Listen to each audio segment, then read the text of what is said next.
Hello' guys, পুনৰ এটি মোৰ নতুন ভিডিঅ'লৈ। আৰু যোৱাকালি মামাই ভাল এটা খবৰ দিলে আমাৰ হাতত। 2 দিনৰ মাজতে আহি পৰিব পাৰে আমাৰ SLPRBত যিমানখিনি Assam police, ABUB, cook barber, water career আৰু কামাণ্ডো, এই গোটেই ভেকেঞ্চিটোৰ ওপৰত আমাৰ প্ৰচেছ শেষ হৈ গৈছে। আৰু যিহেতু আমি ফিজিকেল দিলোঁ, ফিজিকেল দিয়াৰ পাছত এক্সাম পাছ কৰিলোঁ, এক্সাম পাছ কৰাৰ পাছত আকৌ আমি ভাইভা টেষ্ট দিলোঁ। আৰু যিসকলে বটমেনত কিবা কৰিছিলে এইসকলে এক্সাম দিয়াৰ পাছত আৰু ছুইমিং এইবিলাক গোটেই প্ৰচেছ শেষ হৈ গ'ল। আৰু যিহেতু আমাৰ হাতত এতিয়া অকল আমাৰ ৰিজাল্টৰ কাৰণে ভাত চাই আছোঁ। আৰু মামাই যোৱাকালি ঘোষণা কৰিলে ADRE গ্ৰেড 4, গ্ৰেড 3 গোটেই ভেকেঞ্চিটোৰ ওপৰত 15 তাৰিখৰ পৰা 15 জুনৰ পৰা 30 জুনৰ ভিতৰত গোটেই কমপ্লিট কৰা হ'ব বুলি। আৰু আমাৰ হাততো বেছি দিন নাই, এই মামাই 2 দিনৰ ভিতৰতে আকৌ ঘোষণা কৰিব। যিহেতু আমাক এতিয়া প্ৰচেছ শেষ হোৱাৰ পাছত আমাক ৰিজাল্টৰ ওপৰত আহি পৰেগৈ, সেইকাৰণে কেতিয়া মামাই 2 দিনৰ ভিতৰত ঘোষণা কৰিব পাৰে। যিহেতু আমাৰ আছাম পুলিচ, ABUB গোটেই প্ৰচেছ শেষ হোৱাৰ পাছত আৰু বেলেগ এটা আমি প্ৰচেছত আমি এটেণ্ড কৰিব নালাগে, সেইকাৰণে মামাই ঘোষণা কৰিব 2 দিনৰ ভিতৰতে। আৰু আপোনালোকে নিজৰ SLPRBত গুগলত চাৰ্চ কৰি চাব পাৰিব নিজৰ ৰিজাল্টসমূহ কোনটো তাৰিখত কেনেকৈ দিব। মামাই এই 2 দিনৰ আগতে হয়তো ঘোষণা কৰিব পাৰে ৰিজাল্ট কেতিয়া দিয়া হ'ব। আৰু সেইদিনাখন মামাই ঘোষণা কৰা মতেতো নহ'ল, আকৌ সেই কেইদিনৰ ভিতৰত আকৌ নিজৰ ফেচবুক পেজত নিজে ঘোষণা কৰিবগৈ। আৰু তাৰ কাৰণে চবেই ভাত চাই আছোঁ।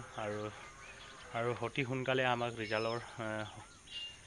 ৰিজাল্ট চাব মন গৈছে। বহুত সপোন আৰু সিমান দিন কষ্ট কৰাৰ ফলটো আমি সেইমতে চাব মন গৈছোঁগৈ। আৰু পোচাকযোৰ বুলি ক'লে পোচাকযোৰৰ বিষয়টো আৰু ক'ব নালাগে, এতিয়া মনটো বহুত বিষায়। সেইকাৰণে অতি সোনকালে ৰিজাল্টটো দিয়ক, ভাল এটা ৰিজাল্ট হওক চবৰে, আৰু সেয়ে কামনা কৰোঁ। আৰু আপোনালোকৰ মৰম চেনেহ মোৰ 1K হৈ গৈছে।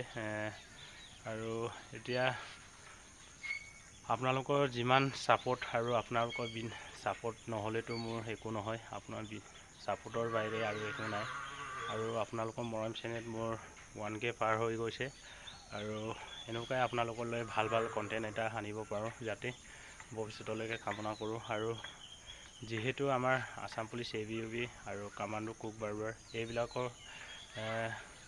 আমি ৰিজাল্ট ভাল হোৱাৰ পাছত কেনেধৰণৰ আমি কি ডকুমেণ্টছ লাগিব, আৰু কি আমাক পোচাকযোৰ লাগিব, আৰু কি আমাক ট্ৰেইনিং যাওঁতে আমাক কি বস্তু বাহিনী লাগিব, এই বিষয়টো পাছত জনাই আছোঁগৈ। আৰু ৰিজাল্টটো আহি লওক, কোন তাৰিখে কেতিয়া আহে, আৰু মামাই এই 2 দিনৰ ভিতৰতে ঘোষণা কৰক। আৰু চবে ভালেই হৈ আছে চাগে, আৰু আপোনালোকে ভাল হৈ থাকক, আৰু ৰিজাল্ট চবৰে ভাল হওক, এয়াই কামনা কৰোঁ। আৰু আজিলৈকে সিমানেতে ভিডিঅ'টো বনালোঁ, আৰু চবকে মোৰ তৰফৰ পৰা বেষ্ট অফ লাক। আৰু যিমান পাৰে আপোনালোকে বন্ধু বান্ধৱক শ্বেয়াৰ কৰিব, আৰু লাইক, কমেণ্ট, শ্বেয়াৰ আৰু ছাবস্ক্ৰাইবটো কৰি দিব, লগত থকা বেল আইকনটো দবাই দিব, আৰু যাতে আপোনালোকলৈ নতুন এটা যদি অফিচিয়েল ন'টিচ আহে তেতিয়া আপোনালোকক জনাব পাৰিম। আজিলৈকে ইমানেই ভিডিঅ' বনালোঁ। জয় হিন্দ।